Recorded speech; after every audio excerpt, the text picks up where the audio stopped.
Today we're going to start a topic on work and energy, and the two are very closely related, but one of the first things we have to do is realize that work in the physics sense is not the way that work is used in the everyday vernacular. When people say work, they mean a job or what they're doing, but they don't necessarily mean work the way physics defines work. Okay? So the first thing to do today is go through. You're going to do this activity. I want you to go through, answer these questions, think your way through, and predict what's going on. Okay? So I'm not going to go through these. I want you to do this. I want you to have your predictions. Okay? Again, you're going to go through, is this work, is it not work, is it more work, is it negative work? Okay? And I want you to do that. Spend a couple minutes to do it. It won't take you very long. And then after that, we're going to go through and we're actually going to see if we can figure out what the physics definition of work is. Okay? And I'm going to step through this one with you. Okay? Now, a couple things. It says when we're defining work, it should be the same when the effort and the effect is the same. And if nothing happens, then you didn't really accomplish anything, so no work was done. Alright, so we're going to find our definition for work. So let's get started. Okay, first thing to take a look at, forces, right? Work is going to involve you pushing or pulling on something. And so it says, what force would be necessary to very slowly lift and hold 150 gram, 20 centimeters off the floor? This thing right here, this very slowly, they're telling you at a constant speed, you're not accelerating it up, okay? And so basically, you've got this 150 grams, okay, which is 0.15 kilograms, and gravity is going to pull down on it, okay? So this is 0.15 times 9.8. That's how much force is pulling down. So if you're going to lift it up and hold it, okay, you're going to have to pull with that equal and opposite force. So remember, mass times gravity. This is called weight. So if you're going to make it lift, then you're going to pull with a force equal and opposite to its weight. Okay, and so force doesn't involve any kind of distance at all. So this is just 0.15 times 9.8. Okay, 2 says what force would be very needed to slowly lift and would be needed to very slowly lift and hold 150 grams, 40 centimeters off the floor. Well, it's the exact same problem, 0.15 times 9.8, because we're lifting the same mass. Okay. Now this one only goes 20 centimeters, this one goes 40 centimeters. How are these two forces related to each other? Equal. And the reason they're equal is because the masses are the same, the weights are the same. Okay. How can we mathematically combine force and distance so that the resulting number will be twice as great when the distance is twice as large for forces that are the same? Okay. Well, think about it. This one went twice as far. We did more work. Well, let's just combine them. Okay. We can say work is equal to force times distance. I'm going to use delta x, and in fact, I don't like the way I wrote that at all. Okay. I never write little multiplication symbols.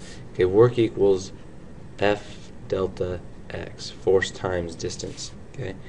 Now that's all well and good as long as everything's in the same direction.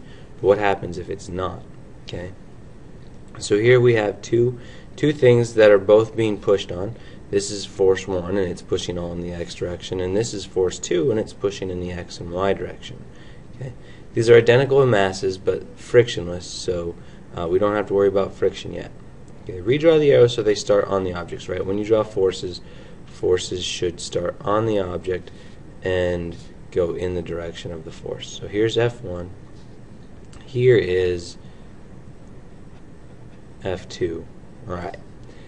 If both blocks have the same horizontal acceleration, how much the x components of the forces be related to each other? Well, remember, net force here equals mass times acceleration.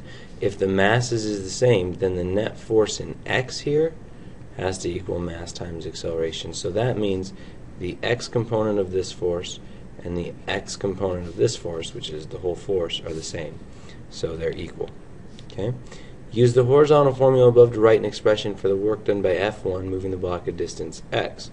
Alright, well that's just the work is equal to F1 times the change in position x, F1x. Okay. Number 4, the force F2 gives the box the same acceleration as F1. Write a formula for the work done by F2 moving a block horizontal distance x.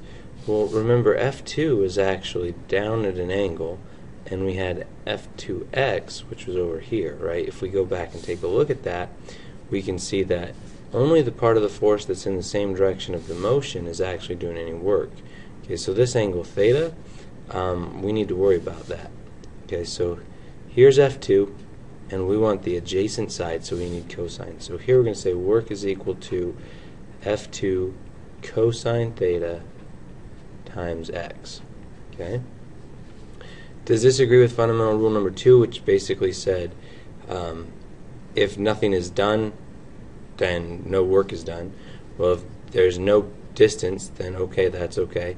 If the force is perpendicular, there's also going to be no work done. Okay, so yes, we're okay with that. Now, the idea of negative work is a little bit goofy, but because cosine's in there, you can have negative work. Now, it's hard to understand what negative work is. This says when work is positive, it said that work is done on the system by the force. So the force does stuff to the system.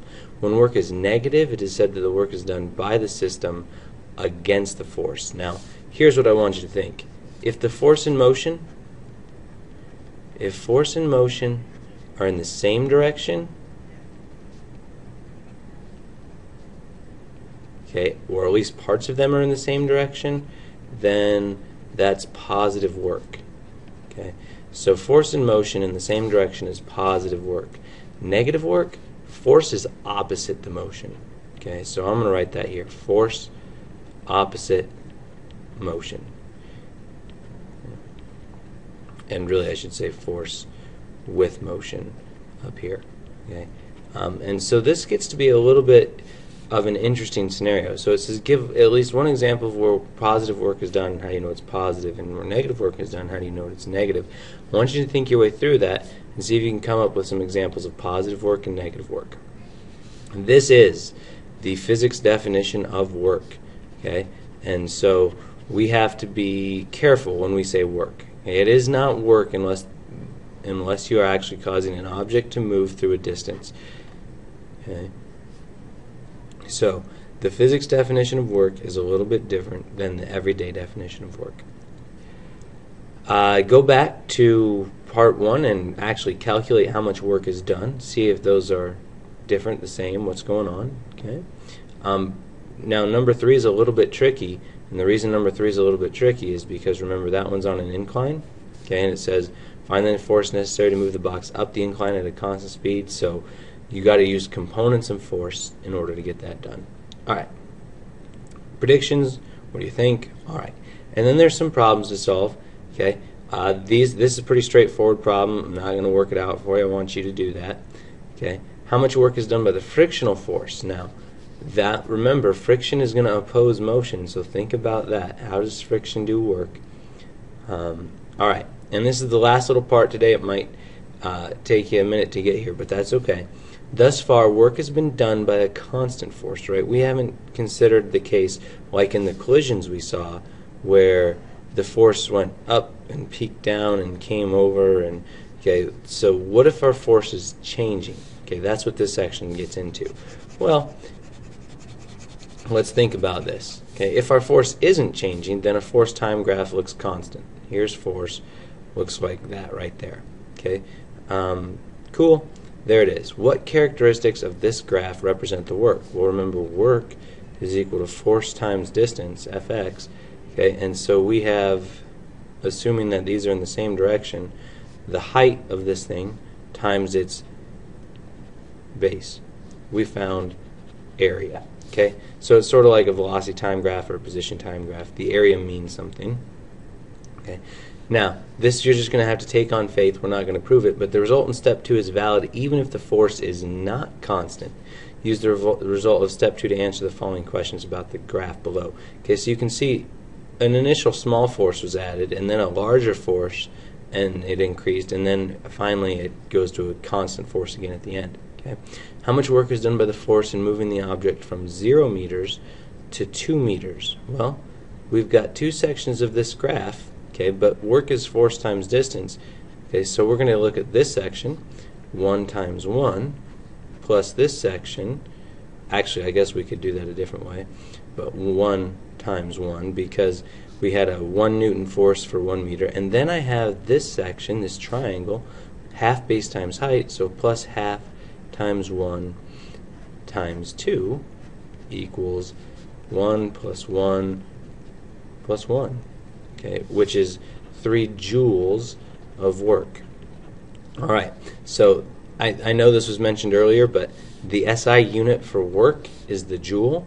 1 joule is equal to a kilogram meter per second squared times, right, this is force times distance, so times a meter, so a kilogram meter squared per second squared. All right, 1 to 3 meters, you guys can do that. Okay, and that's the end. Okay, so a couple things to keep in mind. In order for work to be done, work is equal to force times the distance times the cosine of the angle between them.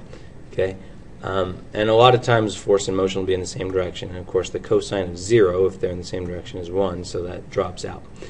Okay, the unit of work is the joule. Okay, and 1 joule is a kilogram meter per second, or kilogram meter squared per second squared. And positive work, okay, if the motion is this way and the work is this way, then this is positive work. If the object is moving this way and a force is acting on it this way, then this is negative work. Okay, so work is not a real difficult concept, but it is different than the everyday usage. So work the problems in this little handout and see what you get.